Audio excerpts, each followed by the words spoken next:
Welcome to my vlog. I am a 70-year-old man living in a peaceful corner of Japan. I have visited many countries in my life, but coming back home, I've realized something important. In a world of tension and division, living in an ordinary but peaceful society is the greatest human happiness, regardless of borders or ideologies. Through this vlog, I want to share my daily life and thoughts with you and think together about what truly matters in our lives. It is a day in February 2026. Here in the suburbs of Tokyo, the snow that fell yesterday has stopped and the sky is beautifully clear. This morning I heard some somber news. It has already been 4 years since the war between Russia and Ukraine began.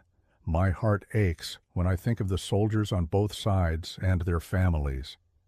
For any human being, the greatest happiness is simply being able to live in a peaceful society without war. These are the words of my late parents. Today, I would like to share their story with you.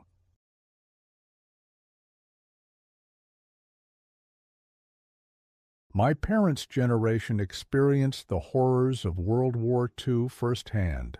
My father, born in 1920, was drafted in 1942 and served until the end of the war in 1945.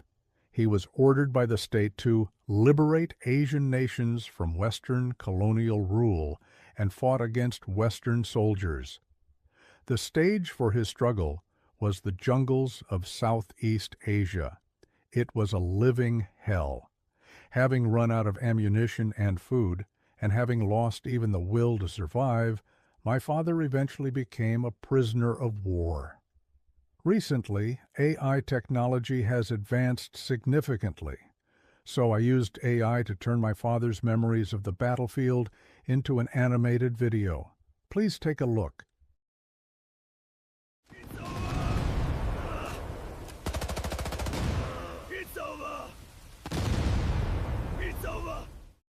My father told me that while he was in the POW camp, he spent every day imagining the scenery of his hometown, the mountains that surrounded it, and his parents who lived there. His quiet, peaceful life was suddenly shattered one day by the war. Although he was lucky enough to return home alive, the emotional scars he suffered on the battlefield never healed for the rest of his life. He once said to me, "Why did I have to go to such a distant place and kill foreign soldiers with whom I had no grudge?" The American soldiers once sent to Vietnam and the soldiers now being sent from Russia to Ukraine, many of them will surely live the rest of their lives with trauma that never fades, just like my father.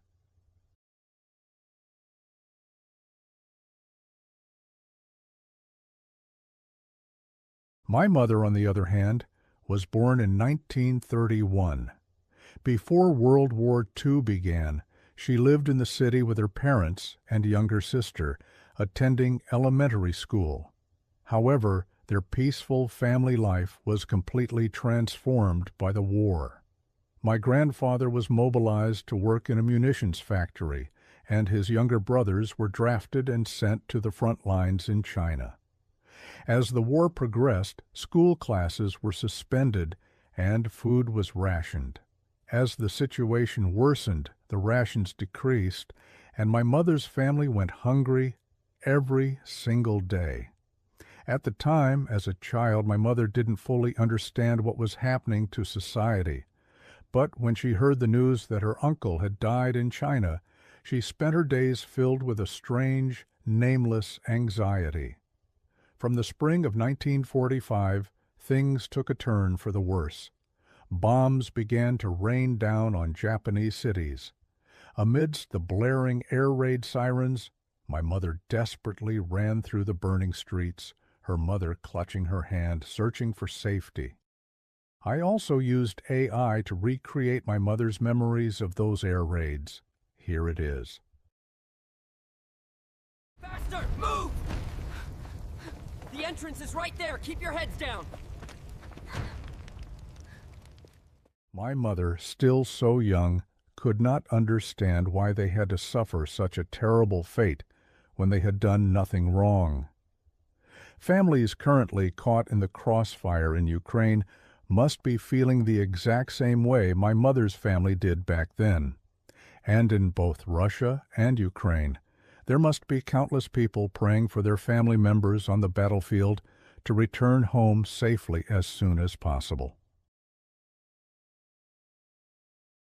In August 1945, atomic bombs were dropped on Hiroshima and Nagasaki. Tens of thousands of lives, including children living ordinary lives, were taken in an instant.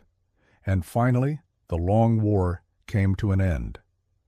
My parents married in 1950, 5 years after the war ended. In 1955, 10 years after the war, I was born in Tokyo as their second son. In the 1950s, I was still very young, but I remember that the scars of war were still visible in the streets of Tokyo. I still vividly remember one day when I went to the city center with my parents. I saw a wounded veteran on the street begging for alms from passers-by. I took a coin from my parents and placed it in the former soldier's hand. Japan was still a poor country back then. However, thanks to my parents' hard work, I have no memory of ever being hungry. Most Japanese people were heartsick of war.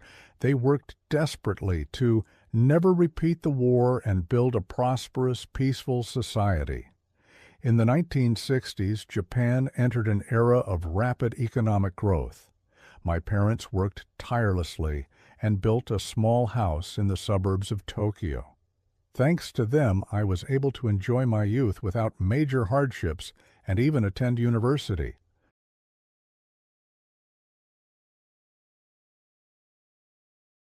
Watching this far, this is the most important part of what I want to convey today.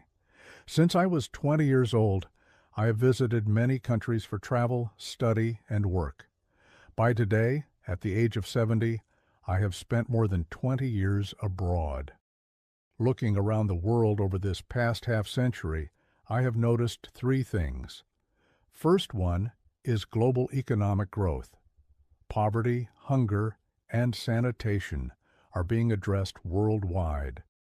Although inequality remains, the world as a whole is moving in a good direction. Second one is incredible technological progress, from PCs and the internet in the 90s to the explosion of smartphones in the 2010s. Now, AI is becoming the most powerful technology in human history. And third one is the delay in human spiritual progress.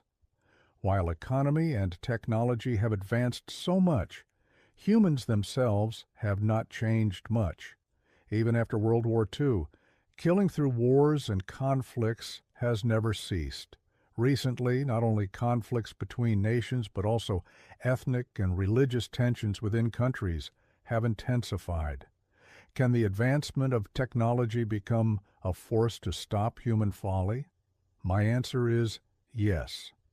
The world is now connected by the internet, and the raw voices of people in conflict zones reach the world instantly. There is a reason why an old man living in a corner of Japan started this vlog, trying his best to keep up with IT evolution. I was able to live a peaceful life for 70 years because my parents' generation, who were deeply scarred by war, reflected on the past and supported peace. I wanted to share that gratitude and those feelings with the people of the world today. I feel a great sense of possibility that through AI, I can visualize and share not only my own memories, but even those of my late parents. My ultimate message is simple. No matter what country you are from, or what race or religion you belong to, our common wish is to live in a quiet and peaceful society.